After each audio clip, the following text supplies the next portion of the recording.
Okay, this is the Mozart Concert Rondo, a level 4 trumpet solo, NYSSMA trumpet solo by Wolfgang Amadeus Mozart, or adapted by Walter Buehler.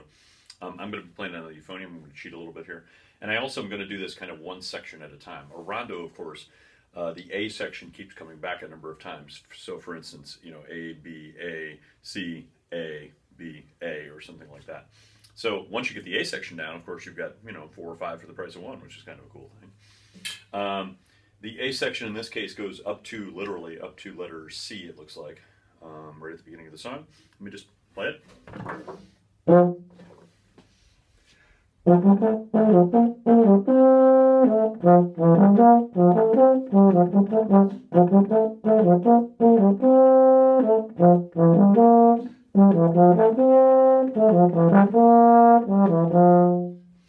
Next part's a little smoother.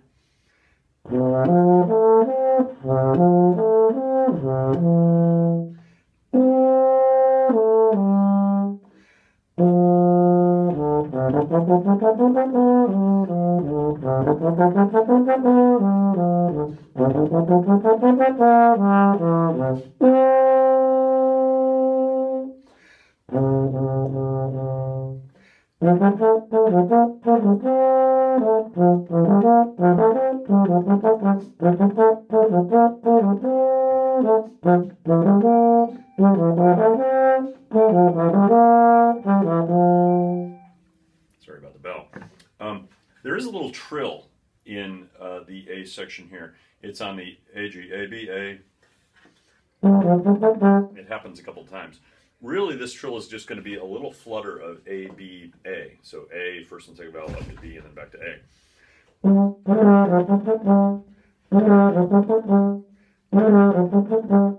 When you put it in context, it's a little tricky.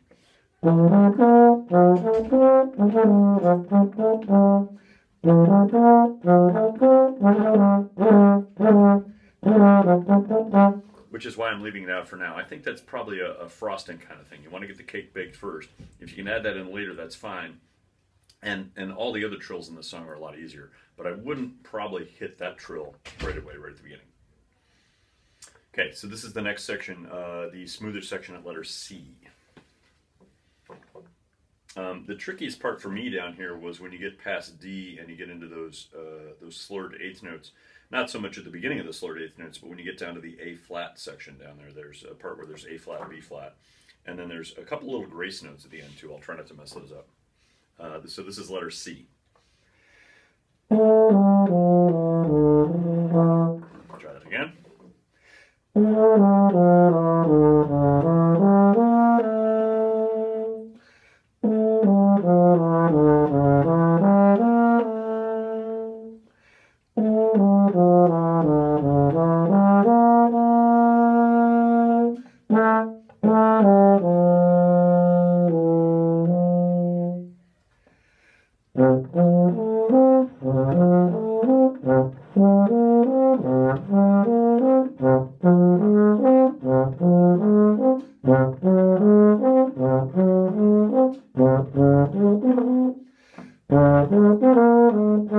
That one's a little tricky. The E flat, B flat, and then the grace note is the D, really quick grace note before the C. Remember, the C should be right on the beat, so.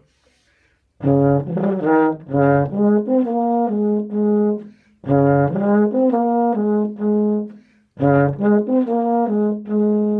then the next one. Next one.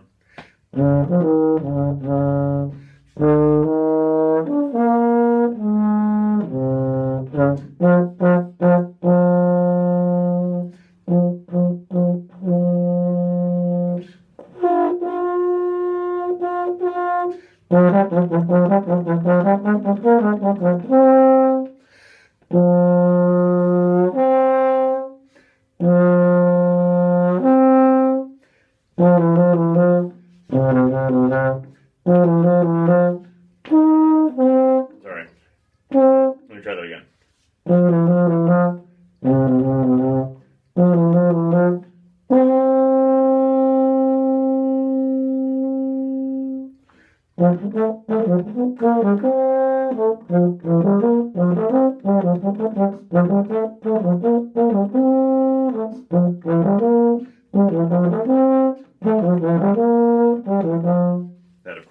snippet of the A section again. Okay, then we have letter G. Letter G, some technical stuff happening at first. The hard part about letter G to me is the low G to high G flips down at the bottom where you have to jump an octave there. Just remember the middle G.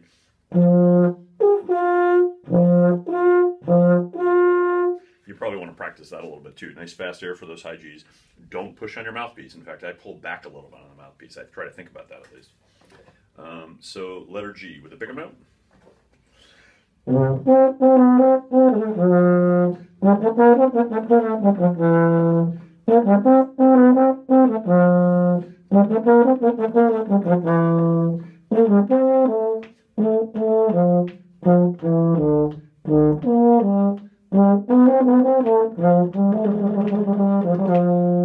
That trill right there is, of course, A to B. And I usually start slow on the trills and get faster.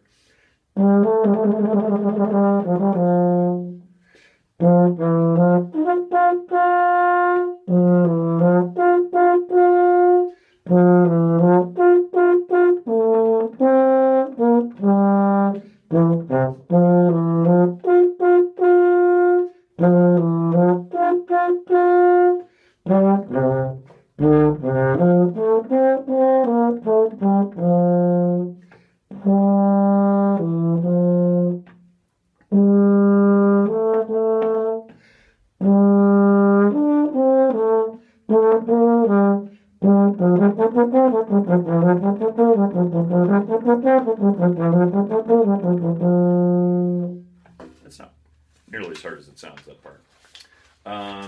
Okay, going on to the third page after the three measures of rest.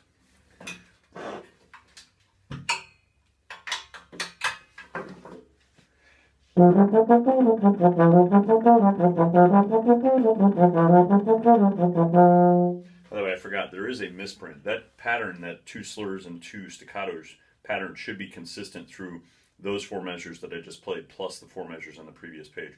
On the previous page, the third measure is missing the slur, but it should be there. Okay, that is a typo. Okay, then on the second line of the third page, we come back to the beginning A stuff again.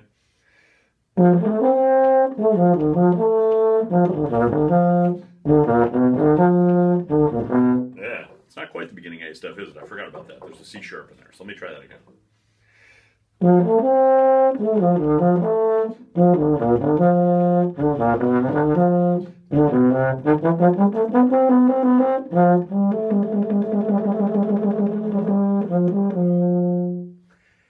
Then the cadenza, of course.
That's a little tricky, that G to G leap there. I'm going to go back a little bit.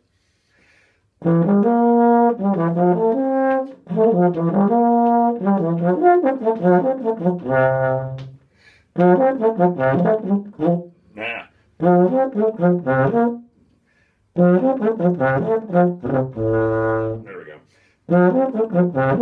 No.